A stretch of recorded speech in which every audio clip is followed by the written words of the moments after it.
What do you think we need a more decentralized world? We want to live in a global society. And if you want to live in a global society, one of the first things you don't want is for one actor in that global society to have complete control over critical things, resources. That can be energy, your identity, supply chains, your food. That can be water. You don't really want a situation where one actor is in charge of that whole show. Because what they can do is say, hey, I don't like you, Brian. So I'm just going to cut off your power or your water or your access to the internet or these types of things. Cardano's big event, the Vasil hard fork, the time we all have been waiting for. So let's discuss what this means for Cardano today and what it means for Cardano in the future, what Cardano's new upgrades will do, what it will do for you, and the price target for Cardano, and everything else that you need to know about Cardano at this point in time. So if you've been following or if you hold ADA in your portfolio, then you're going to want to watch this video. Okay guys, if you have watched my last video, then you know that I have been buying Cardano ADA while still keeping some cash reserves in stables because we honestly have no idea what is going to happen in the market this upcoming week or the next after that. But this is money that I can afford to invest and leave there for the next 5 years. And I also do believe that right now, Cardano is at such a great discount. But that's just me. And remember that this is money that I can afford to invest and leave there for the next decade. So anything that happens in the short term does not worry me at all and should not worry you at all if you're thinking long term with Cardano. Because there are a few massive announcements that also make me very bullish and confident more than ever on Cardano. And as you already know, Cardano has suffered a lot of price drops along the way since it was founded, but it still managed to reach all-time highs if you held through all those times. But even so, the upgrades in the community seem to be stronger than ever. Right now, Cardano is going through its latest upgrade, the Vasil hard fork. Well, what is a hard fork? Well, hard forks can be a great way to make changes in the blockchain's fundamentals. They can also create permanent separations between blockchains, and some examples are Bitcoin Cash and Bitcoin SV, the Ethereum and Ethereum Classic hard forks as well. And now that we have that out of the way, the last significant update for Cardano blockchain was back in September 2021. And during that time, the Alonzo hard fork took place, bringing us long-awaited smart contracts into the Cardano network.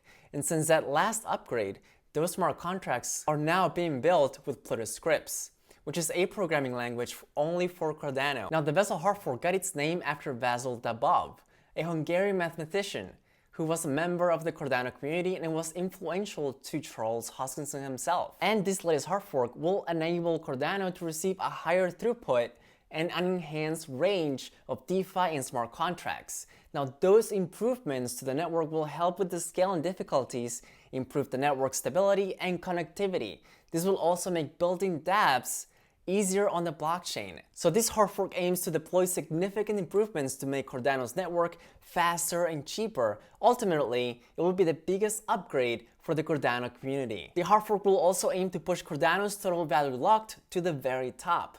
And it will do this by bringing more dApps, more protocols, and it's gonna make it easier for them to grow. So it's going to deliver simplified, cheap, and efficient code to Cardano. The upgrade will also give way to lending and borrowing protocols like ADA Finance. Now, the ADA V1 dApp is set to introduce several features, including the NFT bonds, partial interest payments, mixed asset loans, and much more. Now, in terms of price predictions and what we can expect in terms of ADA's price movements in the short term, well, Cardano's ADA went up 100% leading up to the Alonzo upgrade. We also have the Mary hard fork, where Cardano went up over 200%. And now, so far, in anticipation of the Vasil hard fork, we can also see a similar gain since we're up 20% leading up to the event. Now, keep in mind that all of these price increases from the past leading up to the previous hard forks and upgrades were made during a very bullish sentiment in the markets. And as of now, we're not really seeing a very bullish sentiment as we are still in fear all across markets. So it's going to be very interesting how the next couple of weeks and next few months are going to play out. So this is why, in my opinion, it's better to keep a longer term outlook on the entire Cardano ecosystem. But if you're looking to stake your ADA and be a true hodler, then also consider staking your ADA,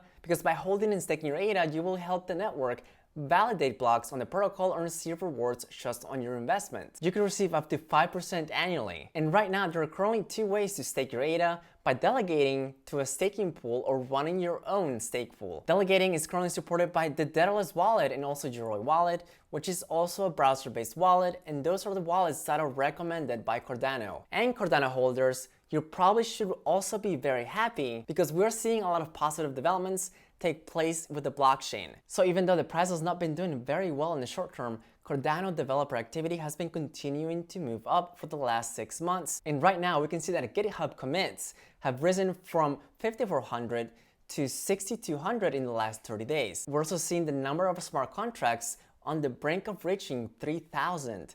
And this is very much in line with what is going on with the Cardano developer activity, because we're seeing that more developers are using the blockchain like we talked about, but we're also seeing that they're actually building new projects, whether that's NFTs, platforms, or other dApps. We're seeing the number of Pluto scripts just simply continuing to go higher, which is a very positive sign if you're a Cardano holder. And this is great for the long-term growth, seeing that more dApps, more developments are taking place, and more developer activity. All of this is very good news. And there's also something big that came from Charles, which makes me very excited about the Cardano's ecosystem and Cardano's future. So the point of cryptocurrencies and blockchain technology is they take those resources that should be kind of a public good, and if they're digitizable, get them into a situation where they're completely open, and basically then build businesses on top of that, but the underlying infrastructure is no longer controlled. Do you think we're coming to the end of nation-state power? And if so, what kind of global structures are going to evolve in a post-state world? I don't really view it as let's get rid of the nation state. What happens is you can start taking lots of government services and put them into a structure where they have radical transparency and they have exponential growth and capabilities. Suddenly, all of your tax revenue is open source and everybody can look at it and see where the money's going. All of your government interactions are now completely digital native, and they have programmable interfaces, and anybody can build applications for it. Everything's open source. Everything is programmable at the edges. So you now have a way of doing global regulation without putting a nation state in charge of everything, like what the role the United States had in the 20th century, and increasingly the role that China is trying to assert in the 21st century. At the end of the day, you have less friction, less fraud, less waste, less abuse, more transparency, and ultimately less consolidation of power. And that's really what our industry sells in a nutshell. And it does it in a way that nation states can't tamper with it.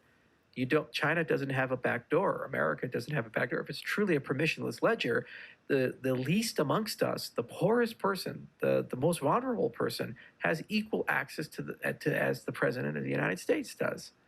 There's never been a time in human history that's been the case. We have seen that Charles Hoskinson came out and talked about the role of Cardano in blockchain for the government, and basically said that blockchain will radically transform government in the future. He talks about people paying taxes and how eventually you're going to track everything on an open source system where everyone can see how much was being paid to the government. Because imagine a place where all of government's taxes revenue is open sourced and everyone can look at it.